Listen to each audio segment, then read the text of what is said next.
Hello and welcome to another Talking Tour episode. I'm your host Teddy, and today I'm being joined once again by Hayden. And today we're going to be talking about the TMNT 2003 Season 1 Episode 9, I Garbageman.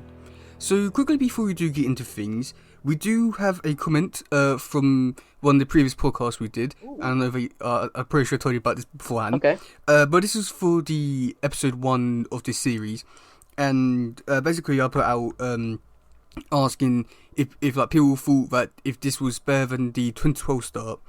There was quite a lot of debates about posts, but this person replied in the anchor thing, so I thought, yeah, might as well answer it. They put, yes, I agree 100%, and I love the 2003 show, and love all the episodes, and I would love to see TMNT 2003 make a comeback and return with a cartoon crossover.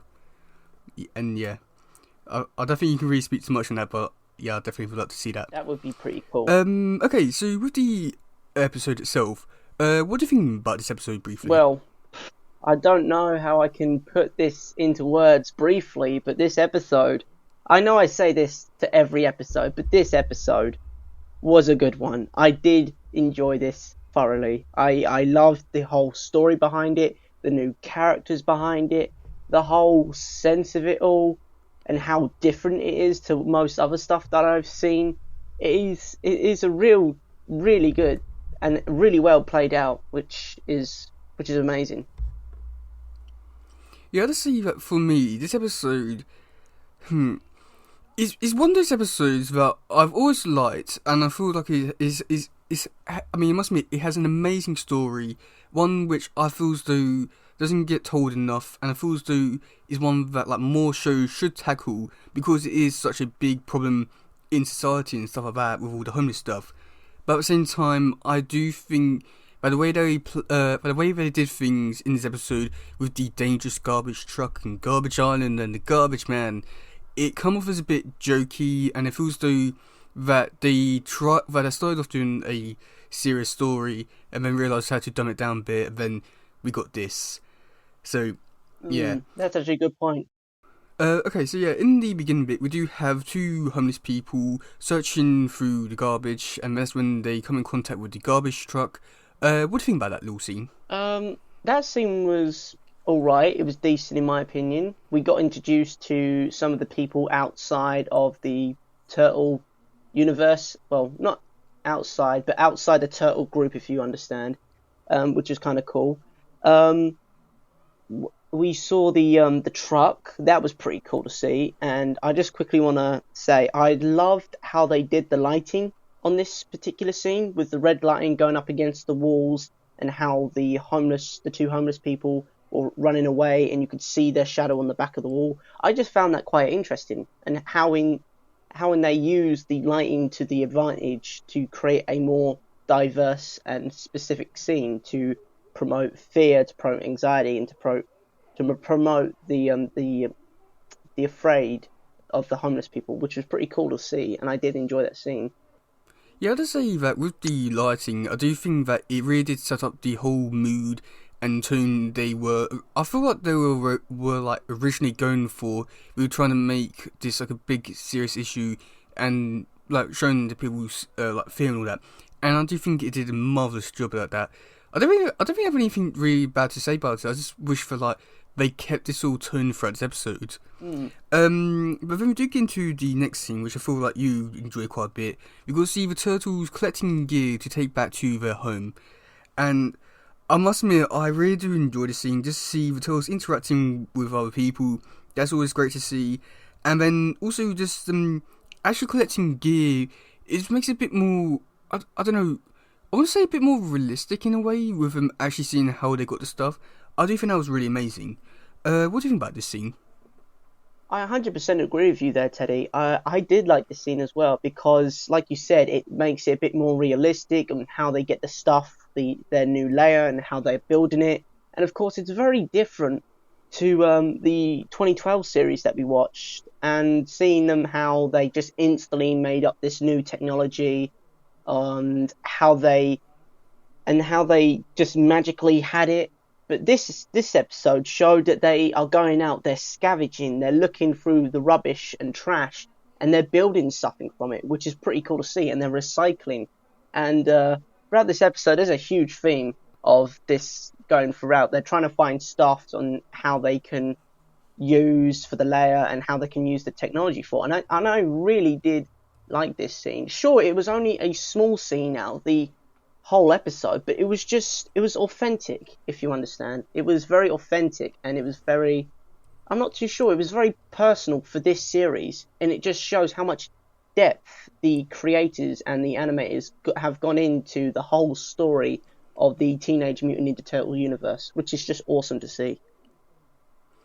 Yeah, also saying that with the turtles, I do have to wonder, why didn't the turtles take the homeless people into the lair, or at least set them up with a location in the sewers? That's one thing which I'm now starting to think of. They had the option to actually give them somewhat of a home, but Oh my. yeah. I did not realize. I did not think of that. Yeah, it's really crazy because like with the turtles, they have more than enough space to house the people, but I mean like even if they don't want to, they still have that old lair that could like easily be transformed into a makeshift home or something like that. Yeah. So yeah. Mm. But then we do get the next scene where we get to see the garbage truck actually come in and take away all the homeless people. And I must admit, going like after the first scene with the garbage truck, I must admit I do think that the horror elements and the whole anxiety stuff, it was amazing. What do you think about that scene? That was actually pretty cool. Seeing the garbage truck plow through the fences and just cause so much destruction and chaos. Like, I was not expecting that. Literally, we went from a peaceful, homeless society, people were free and happy and enjoying life. And then, of course, we got fires, we got destruction, we've got people screaming, shouting, running for their lives. That just went real quick. Like, it dialed up to 11 real quick. Yeah, I must admit, I'm very surprised at how scary and mature it was. Like, it's really... I want to say that this whole scene here is probably one of the darkest scenes we do get from the show. And while not necessarily too dark in theory, because it's just a truck going around picking up people, but I just think that the way that they did it with the red lighting and all that, it just made it feel as though it had like a different kind of vibe to the rest of it. And again, like I said with the first scene, I wish they would have kept this sort of attitude up throughout the rest of the episode, but like at least still got this bit, and it was just amazing. But then we do go into the next scene where we're told dressing up in trench coats to go and look for some people. Okay, so do you have anything to say about this? Because there's like a little tell lore with this little scene here.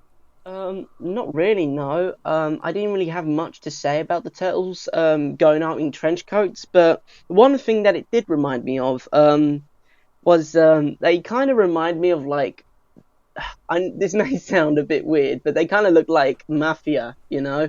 Like the trench coat, the mafia, the old gangsters in New York. It just reminded me so much of that for some odd reason. Yeah, only you.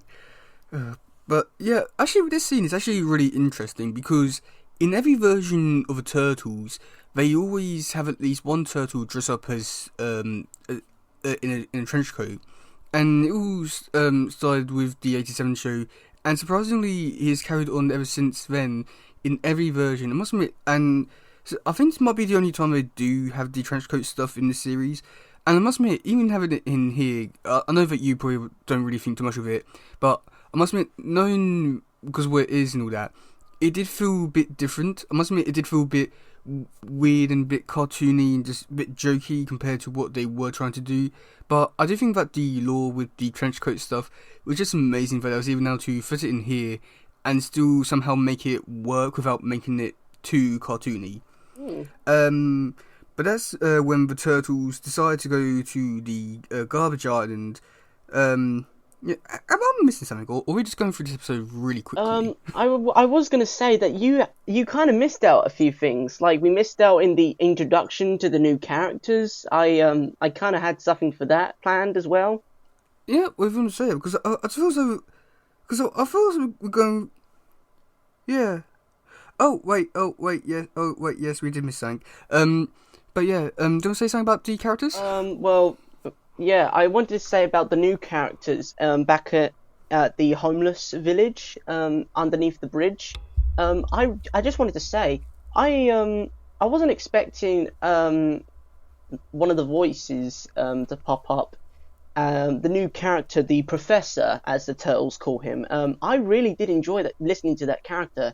His whole personality, his whole character is very weird. And I wasn't expecting a well-educated and like I wouldn't see a person like that in that situation use those words. And just seeing him how he's connecting with Donnie, and I think Donnie and him have a close relationship, and just seeing Donnie have someone to talk to scientifically, it was really funny to see. And even I was trying to figure out what the hell's he going on about, like quantum loops and the recycling. I was like the two homeless dudes trying to figure out what he was trying to say half the time, but I got it in the end.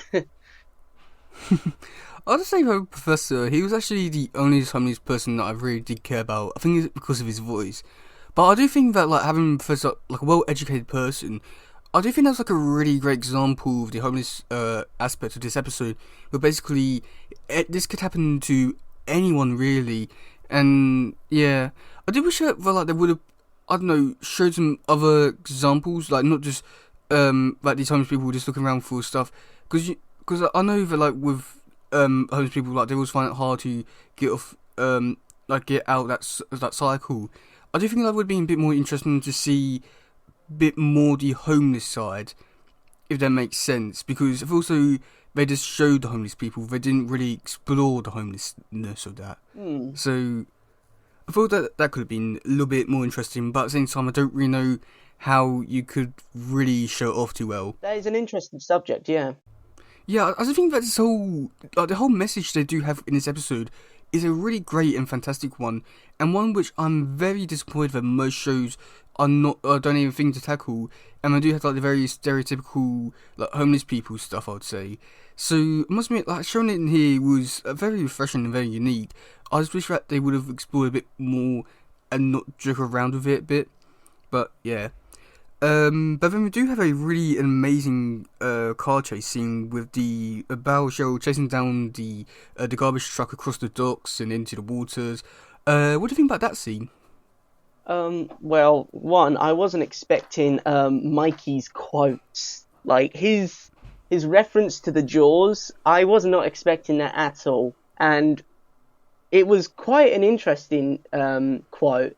He said, "Oh, I see the truck and it's playing the Jaws theme tune." I wasn't expecting him to say that at all. I wasn't expecting any of these crossover references at all, which I just found hilarious because he's trying so hard to make the situation lighter, and of course his jokes ain't getting through to his brothers. So it was just really funny to see, and how he's using all these different quotes from all these different movies, and just seeing how the series is interacting with like the universe around itself. Like it's talking about Jaws, it's talking about other movie quotes, like the other one that is later on in the episode, the Arnold, like his voice is trying to act like Arnold Schwarzenegger, and just it was just really funny for him just trying to pull out the quote in such a serious situation, and it was just really funny to me for some odd reason. But back to the high-speed chase on the docks, that was really interesting, and I wasn't expecting the amount of weapons and weaponry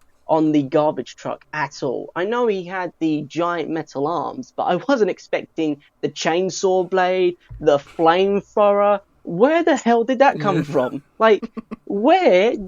Just how? I don't even know how the thing's even, like, moving at all with all that weaponry on it. Like, how is it even supporting its own weight? It's just crazy just to think about all the different animatronics and weaponry on it, and just even this compartment for the kidnapped homeless people. Like, how is that all fitting in one garbage truck? It's just crazy.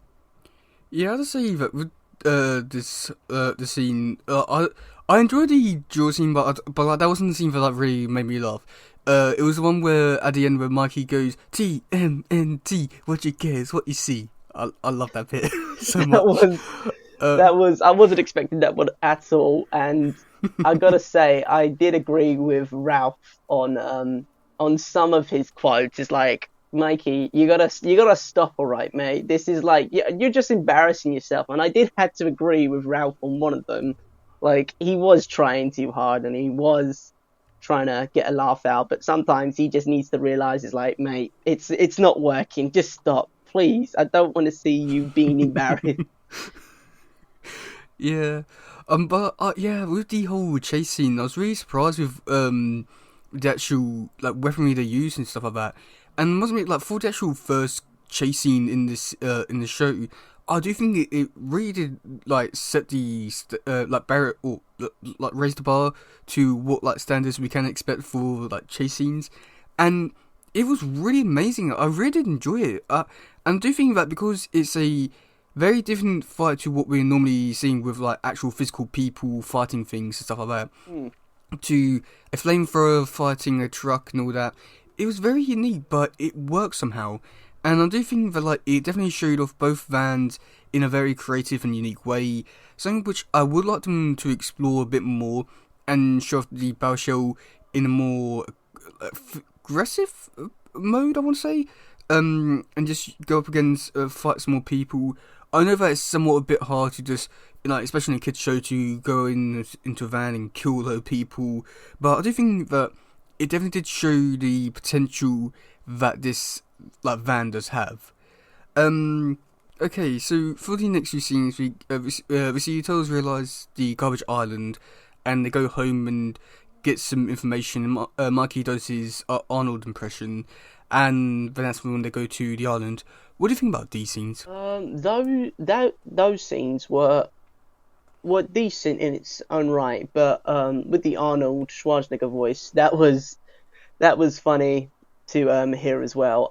But with the Garbage Island scene, I didn't really have too much to say for that, because it was just like a little placeholder scene. I think the one thing that I got out of it was Mikey's impression of Arnold voice right there. That was the only highlight that I got from that little scene. It's still stuck in my head, is like the amount of quotes and movie details in here is just really cool to see, because you don't get many shows that do that, and they don't interact with other movies, and they just don't have that authenticity, if you understand. Like, it's their own little thing. Yeah, And this is what's great about this series that we're looking over.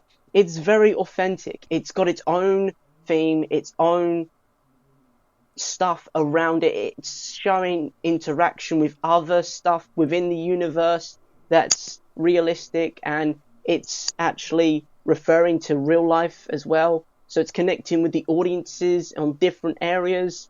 Like, it's really cool to see how they've taken this and they've made it into such a prominent thing within the series, which I just absolutely love. yeah. I just say that with the garbage island stuff, when I was first realised that the garbage island's basically at the doorstep, that was one thing which I was thinking, like, how didn't they know that this island was there all this time? So that's all I really say about that. And then when Leo says this line, that basically saying that it's quiet, a little too quiet, I do, because this is because this is brought up in a few episodes' time when Mikey says this line again, and it's just like, oh my god, I can't believe that was a callback to this episode, and the thing is, it's not really too much of a spoiler, because I guarantee you will forget about it in a few weeks' time. Probably. So is one of those things where, like, it's just, I can't believe that it came from that, but like, I think everyone forgets about it. So I just want to bring it up here now, just so that at least I got it into this into the podcast. But yeah, that's when they tell us actually on the island, and they start seeing that all these people have been enslaved and stuff like that. Do you have anything to say about that little scene? Well, I wasn't expecting the full-blown operation of the homeless being enslaved on the island. That was just completely unexpected and just took a real dark turn. And I just wasn't expecting it. I was like, okay, what are they using this homeless for? To be honest, I thought it was going to be completely something different and much more severe than that. Like, I thought it was some sort of government project that they're experimenting on people, and they're using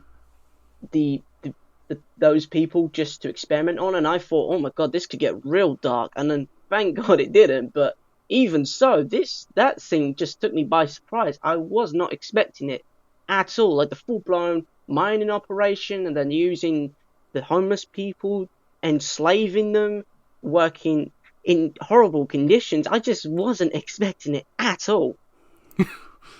Yeah, I must admit, like, on the one hand, I dislike this because how it is all taking like a jokey turn, and also mention with like stuff that's happening in the real world, it does make me feel a little bit uncomfortable in a way. It does make me feel a bit uncomfortable with watching this sort of stuff, and in a way, but like not, it's affecting me. Like, can you understand that? And what did it make you feel a bit uncomfortable watching these people like being enslaved and all that? I did feel a bit uneasy watching it. I'm like, oh my gosh, like this is happening within the New York River, and no one knows what's going on. Not even the government, not even hell, not even the turtles knew about this island since this episode. Like, sure, it's been here for ages, but they never knew what was going on until they came along.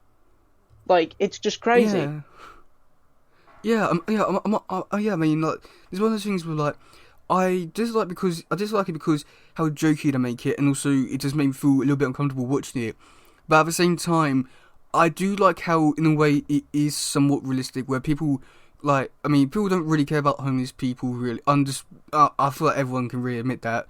No one really cares about them all too much, even if they do say they do. But, like, even when people go missing, they don't really look into them or anything. So, more or less, like, with this clear example of, like, you can almost, like, take them away. No one knows about them, and you could do anything with them, and no one will really care. And I do think it's like a very this whole thing is a very eye-opening thing. But the thing is, like, we won't really do anything about it. So it's a weird thing. This episode is a weird one to really talk about because it's hard to put into words, really. Mm. But yeah, so then that's when we get to the Garbage Man introduction. What do you think about the Garbage Man? I'm gonna have to agree with Mikey on this one. It is probably the most ugliest thing that I've ever seen. Like, he's just covered in fat and filth, and he looks like he hasn't taken a shower in quite a while. But Yeah, seeing the Garbage God. Man in his full suit of armor, that was pretty cool to see. Like, this is a Donnie level threat. Like, this guy could go up against Donnie in a tech off. That's what I'm saying right now. But you were saying?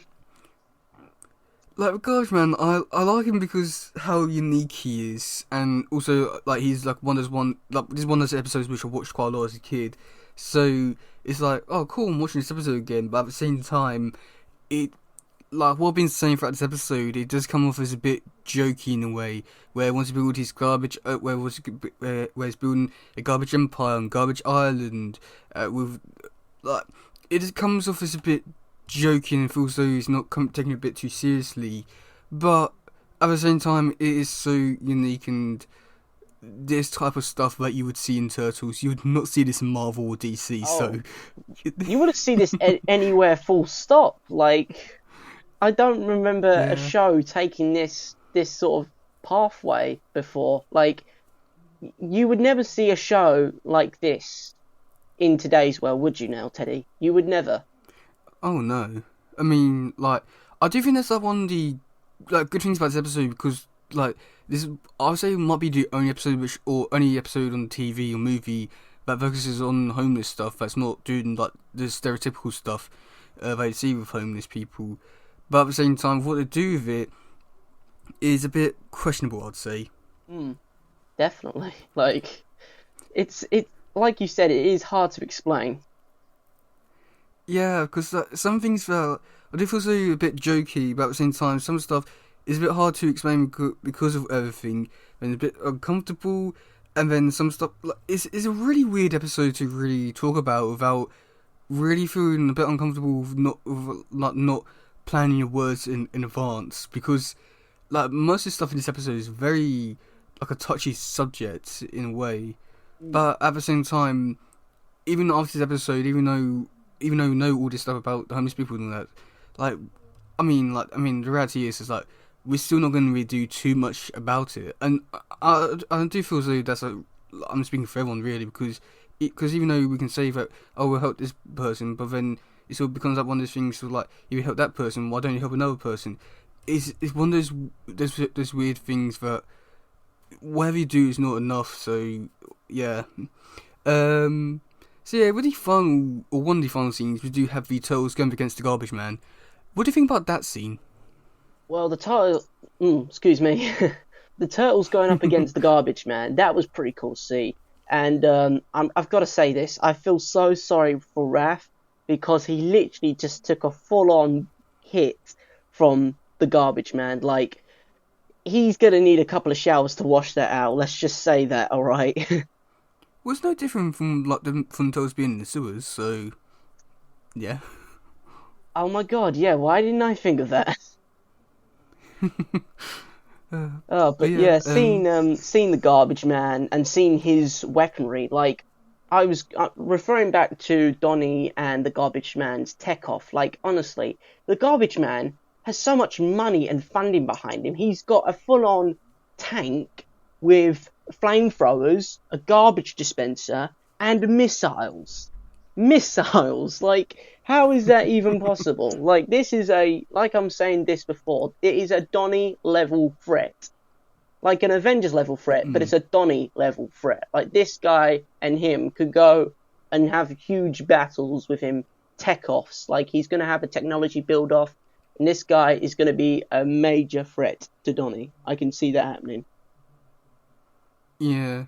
I must admit with this battle, I do like how unexpected it is with like what the garbage man. Like I was not expecting like the big hand claw things come out the back and pick up Mikey. There's like so many unexpected things which I was not really expecting from the garbage man, just because it is that like because mainly it's just him sitting on that chair, and I wasn't really expecting all too much to come from the chair just because he is on the garbage island. So but at the same time, he did have that garbage truck. So it's just one of those things where like it's surprising, but at the same time it shouldn't be. Um, but yeah, but that's when he does go into the river, and is it me or he? But he definitely should have died, right? Yeah, I had the same thing. I'm thinking like he's not gonna survive. He cannot survive. Like the amount of weight from the machine, like I thought he would be crushed under the weight of the water as well. And of course, I don't know if he could swim or not. I'm not too sure. Maybe he's not a strong swimmer, but I I wasn't expecting him to disappear completely. Like I thought he was going to be floating on the surface, and of course the turtles are going to be thinking like, should we help him or should we just leave him? And then of course they help him in the end, but there's no one to help. Like he's just disappeared. I don't know how he can just vanish like that, unless he's got like a scuba suit in that tank. He should have died. Yeah, and then also like I can somewhat understand him actually getting out of the machine and some way or floating up or something like that. But the fact that he was able to get rid of the whole machine, that's the thing that has always gone me, because I always do believe that he probably could have gotten out and survived. But it's just a machine that I don't really understand. But yeah, then going to the final scene where it tells all Raph says that just recycle the good lines and stuff like that. Do you have anything to say about that little scene? No, not really.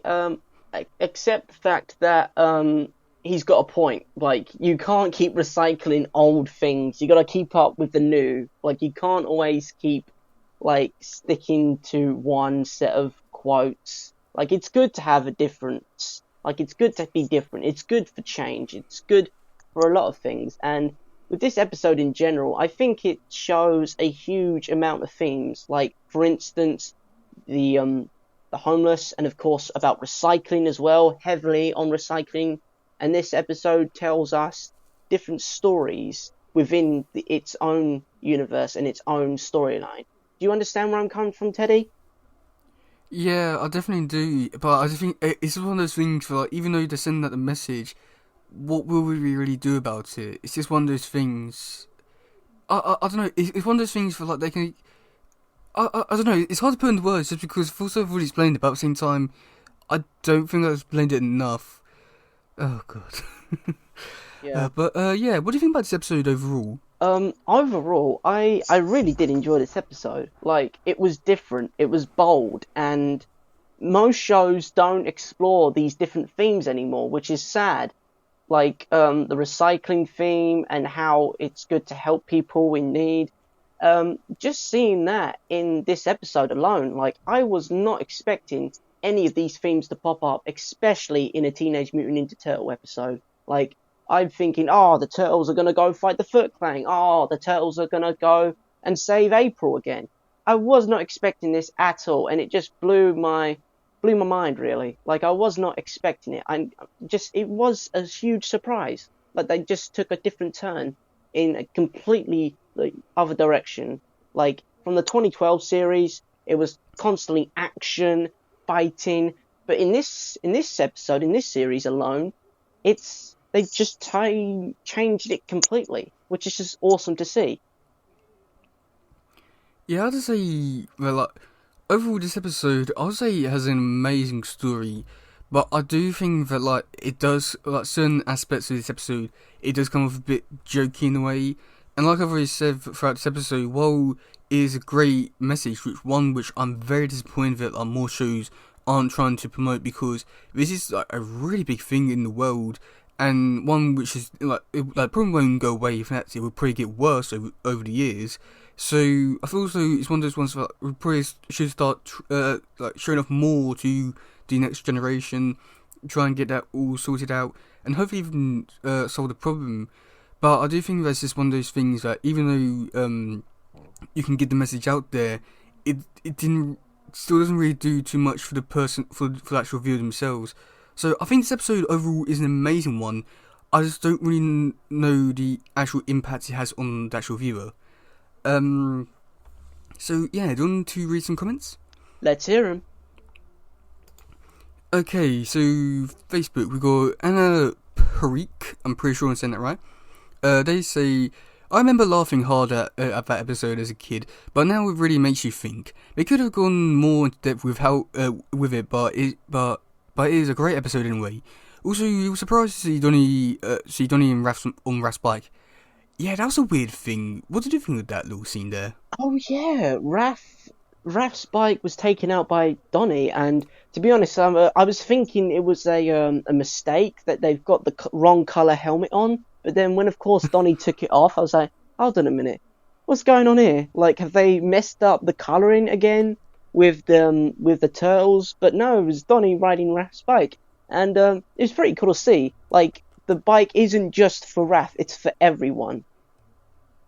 Yeah, it was weird but enjoyable. Dolan Murray, they put, I loved it.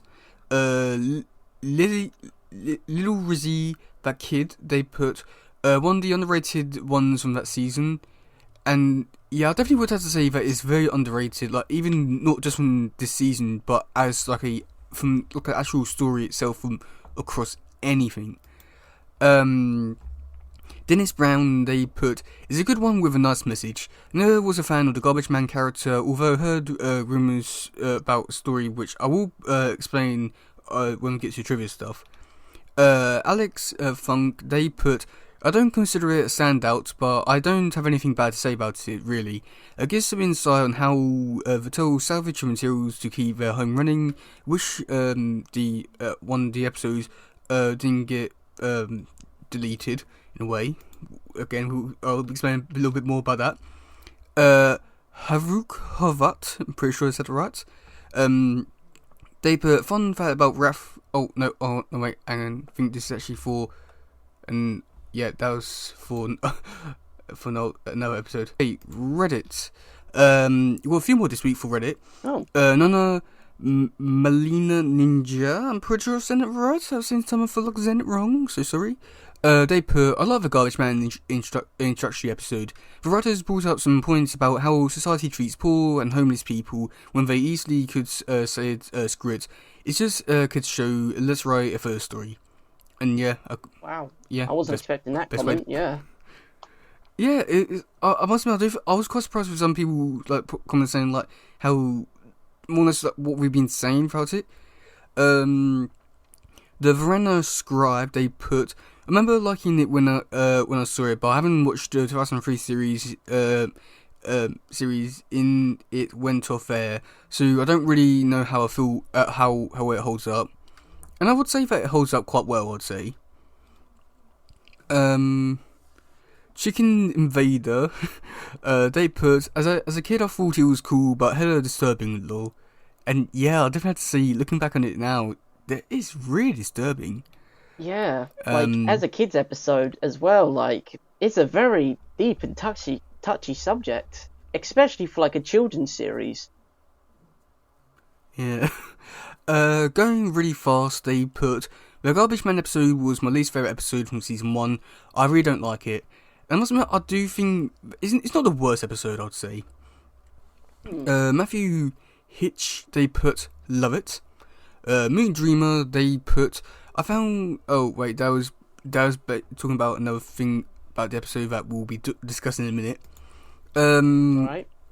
Okay, so YouTube is a little bit more interesting in terms of some of the actual comments that I was given. Okay, so Mango Striker saying, did you see this guy after this episode? Also, who decided to make Garbage Man an enemy of the ninjas? The fact you made him into a ball of fat doesn't help him at all. And yikes, you don't have to go. That was very. Wow. Yeah, I wasn't expecting that. For 2012 continuity, they put, I like the episode, fun and action packed, great overall. I wouldn't really say it was action packed, but there were some fun action scenes in here. Yeah. Omar Midget, I'm pretty sure I said it right. Midget, I'm pretty sure I said it right. They put, I remember this. He kidnapped people till stopped him. He also, this person also put, he tried to, oh wait, no, wait, that's for a different episode. I'm not gonna spoil that one for you. Okay, the Tontament Canava, they put, oh wait, that's talking about the 20th anniversary, so that has nothing to do with actual thing, great. Andrew Wagon, I'm pretty sure I said it right. Miles said it wrong, so sorry. They put, man, I love the message. This was like first time I ever saw anyone call the fact that please don't do shit for missing homeless, and that homeless people are people too, often stuck in circumstances they can't control. The professor is obviously a well-educated man who knows what his story is. I agree that the villain himself was kind of crampy and definitely not the best.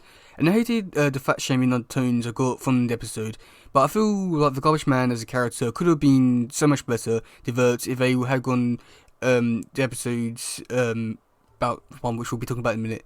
So yeah, with the fat-shaming undertones, did you pick up on those?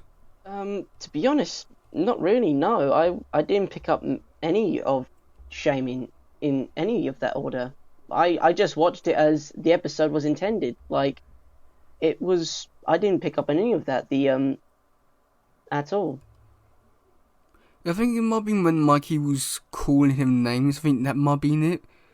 But at the same time, the fat shaming stuff. I feel like that's a pretty new thing for society, or especially the way that people go around it, talking about it. So at the moment, I do sort of agree with it, but at the same time, I don't really know how much of it is actually in this episode. The Bayou Walker, they put, I agree with the message was good, but I don't mind the Garbage Man.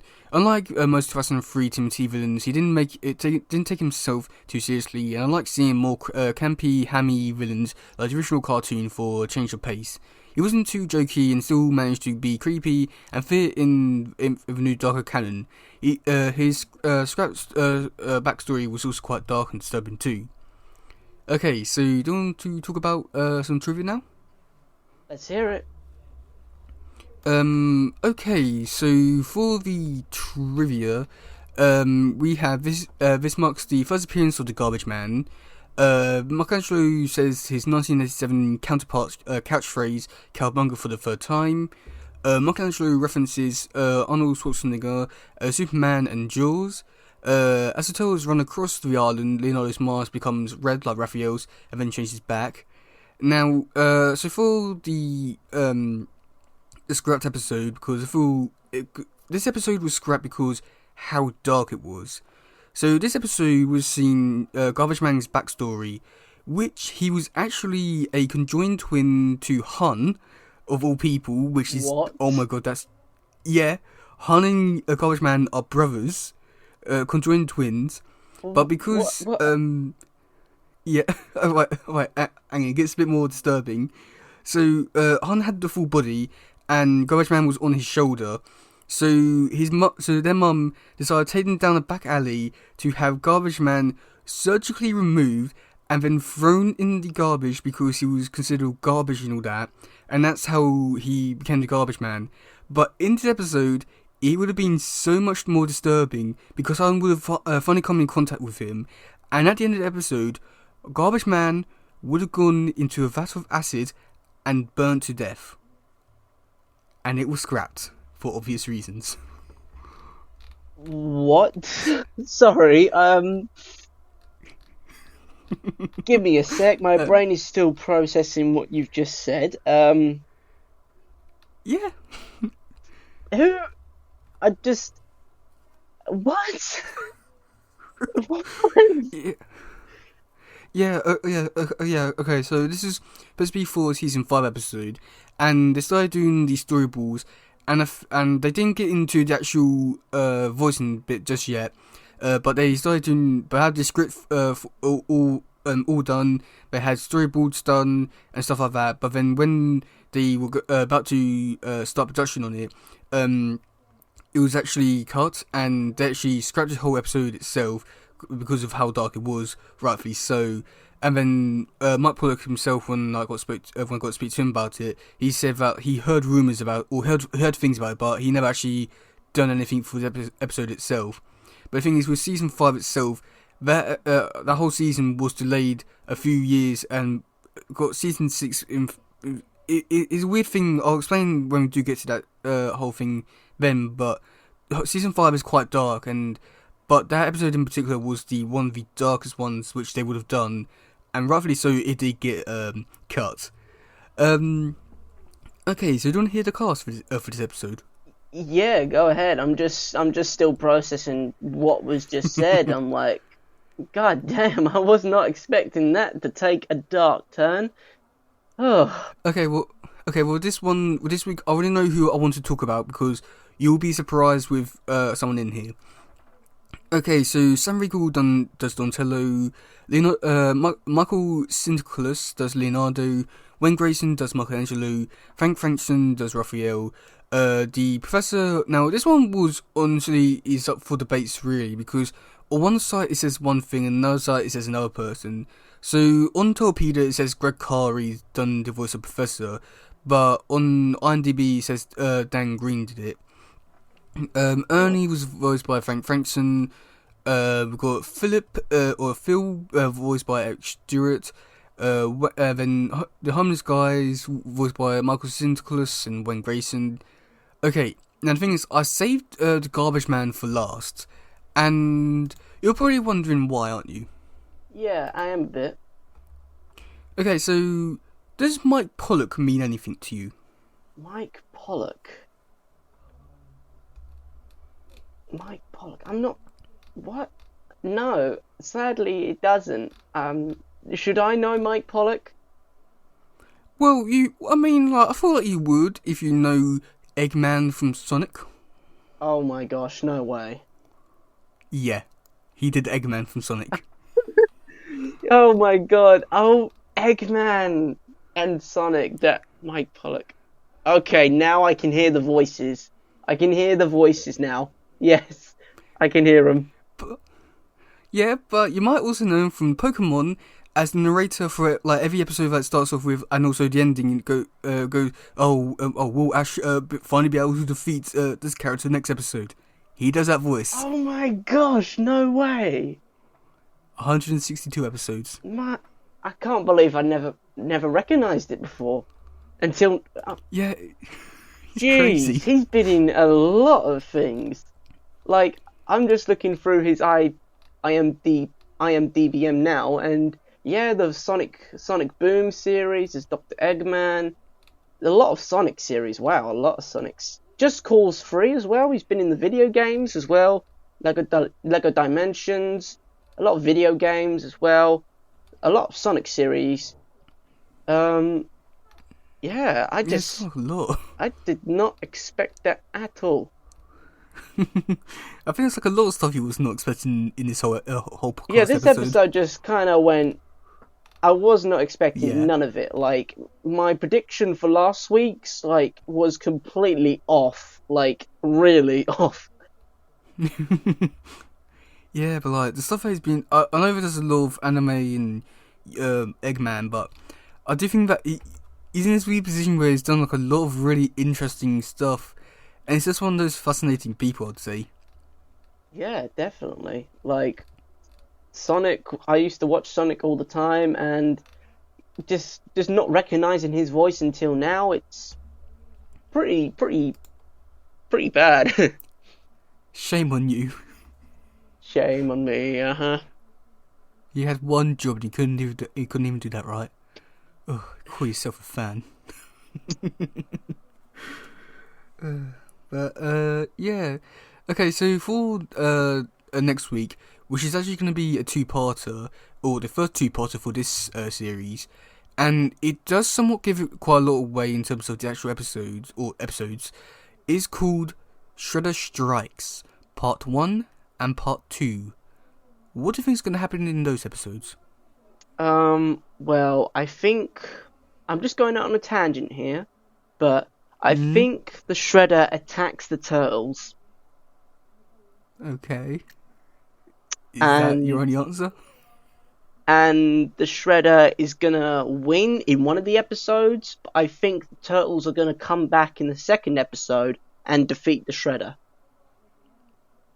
Okay, you're somewhat close, I would say. Like, yeah, I'll give you the point. Yay! You won. I've got one. Now for the intro bit. Oh, who do you think is going to be introducing the episodes? Well, it's been Donnie for the last 3 episodes in a row now, so... But if I do say Donnie, it's going to be someone completely different. It's just your luck. Yep. God, I don't know. It's going to be one of those trick questions. Who do you think is going to do it for the first part? The first part, I think it's going to be... I want to say Donnie, but I know it's not going to be Donnie. Right, I'm going to go say Leo. You are correct. Oh my god, I am? Yeah. Okay, let's keep this going. Now part 2. Leo's going to do the first one. I think maybe... Because I'm not too sure. We haven't heard Mikey in a while, so maybe... No, not Mikey. I'm going to say Leo and Raph. You are wrong. Oh. Leonardo does the instruction for both episodes. Damn. Yeah. Oh. I mean, it's really weird just because, in future 2-part episodes, they don't have these, the same person doesn't voice both parts for the instruction. So, it's weird, but, yeah. But well, that's not fair. How was I supposed to know that? What do you mean it's not fair? You had a 1 in 1,000 chances in terms of all the characters you've seen. It wasn't my fault they don't know it.